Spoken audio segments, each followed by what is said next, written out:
I am Tais, and this is my testimony, presented in my own voice and translated from Portuguese to English.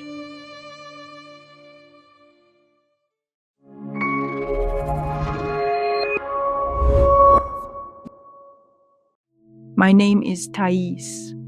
I am 35 years old, Brazilian, born in Anápolis in the state of Goiás, but I grew up in Goianésia, raised by my grandparents, Manuel and Lazara. This is where my story truly begins. When I was just 15 days old, my mother moved with me into a prostitute house where she worked. A few days later, she vanished, leaving me in the care of a neighbor couple.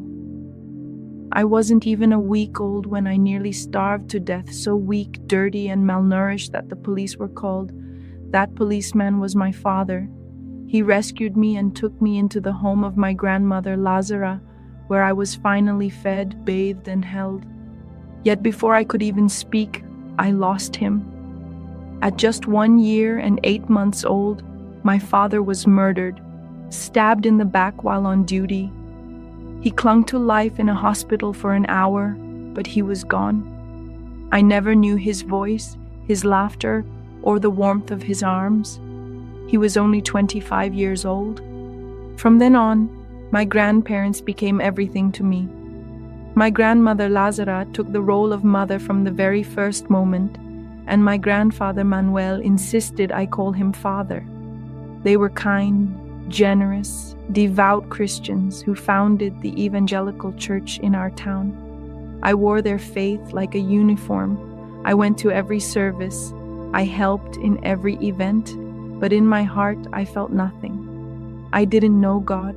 I didn't know Jesus. I only knew loss. As a child, I carried an ache that no textbook could name. Every Mother's Day, I painted a drawing I had no one to give. Every Father's Day, I colored a portrait for a father I'd never felt. I was surrounded by love. My grandparents loved me, but I knew they weren't my birth parents. That gap inside me grew wider with each passing year, and I began to wonder if life was meant to bring me anything but pain. In my early childhood, I found comfort in the arms of my favorite uncle, fun, generous, the one who always slipped me a few coins and made me laugh. But as I grew older and reason took the place of wonder, I realized his affection wasn't innocent. Over the course of my childhood, he abused me. I was ashamed and terrified. I thought it was my fault. I never told anyone. When he died many years later, a part of me felt relief and grief all at once. As I became a teenager, the emptiness inside me began to echo in the choices I made. I longed for a family of my own, a father to walk me down an aisle, a mother to sit at my side. I believed that marriage would heal my wounds. When I was 17, I fell in love and became pregnant with my daughter Nicolai. We moved to Anápolis together, but our relationship was unstable. We fought more than we loved, and when our daughter arrived, I was only 18 and already desperate to break free. I chose to end the relationship, but when I did, I refused to give up my daughter. Her father took me to court for custody. I fought back and won. Even as a young mother with no college degree, I worked hard, rented my own place, and provided for her. Over the years, those battles repeated 2 more times, but I always won because I believed in my right to raise her. When my first daughter was 6, everything changed. At our final hearing, a bailiff handed me papers. Her father's family had filed a formal complaint with the public prosecutor's office, accusing me of mistreatment. My aunts and uncles lined up against me. My grandfather, the man who raised me, stood beside them. The judge delivered the verdict. I had lost custody of my daughter, definitively. I collapsed in the women's restroom at the Goianésia courthouse. My hands shook, my vision went dark, and the weight of it all crushed me.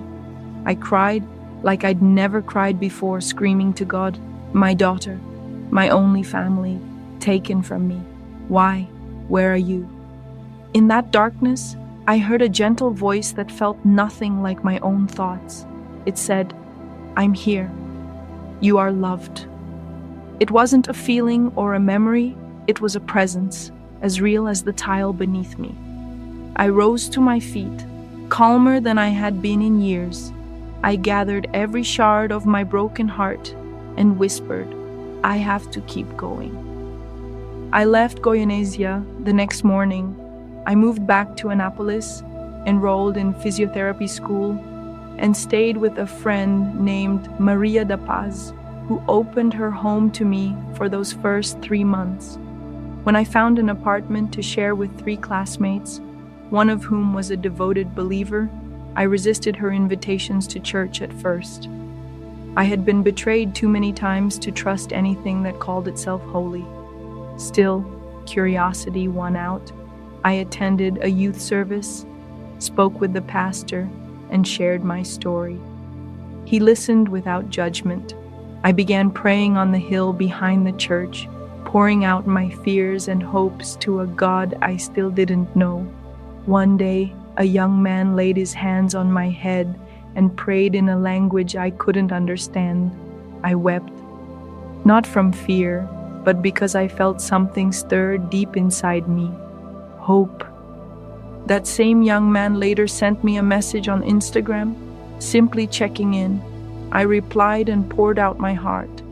He signed off his messages with 3 simple words I had rarely and painfully heard in my life. "I love you." Gradually, he became like family, gently reminding me that love could be real. And then, so did my daughter. Though we were apart, we reconnected through messages and video calls. She called me Mom, told me about her day, and at the end of every conversation she whispered, "I love you." Those words healed me in ways I didn't know were possible. Now she's almost 18, and we're making plans to finally embrace in person. I've also found the courage to forgive my biological mother. I don't carry anger toward her anymore, just compassion. She was a woman with her own battles, doing what she thought she had to. I see her now as a sister in Christ, not the mother who abandoned me. My real mother is Lazara, the woman who never left me. Today, I am married to a man who truly loves and honors me, a gift from God that I could never have imagined for myself back when I was just trying to survive. Together, we've built a peaceful home filled with laughter, faith, and restoration. We've been blessed with more children, and every day, watching them grow in a safe and loving family brings healing to the places in me that were once broken. My daughter and I continue to rebuild our relationship, and I see God's redemption at work in every message, every "I love you," every smile we share. This family, my husband, my children, the love that fills our home, is not just a dream fulfilled, it's a testimony that God can take the most shattered story and write something breathtakingly beautiful. My life is proof that with Him, nothing is wasted. Every tear, every scar, it all led me here.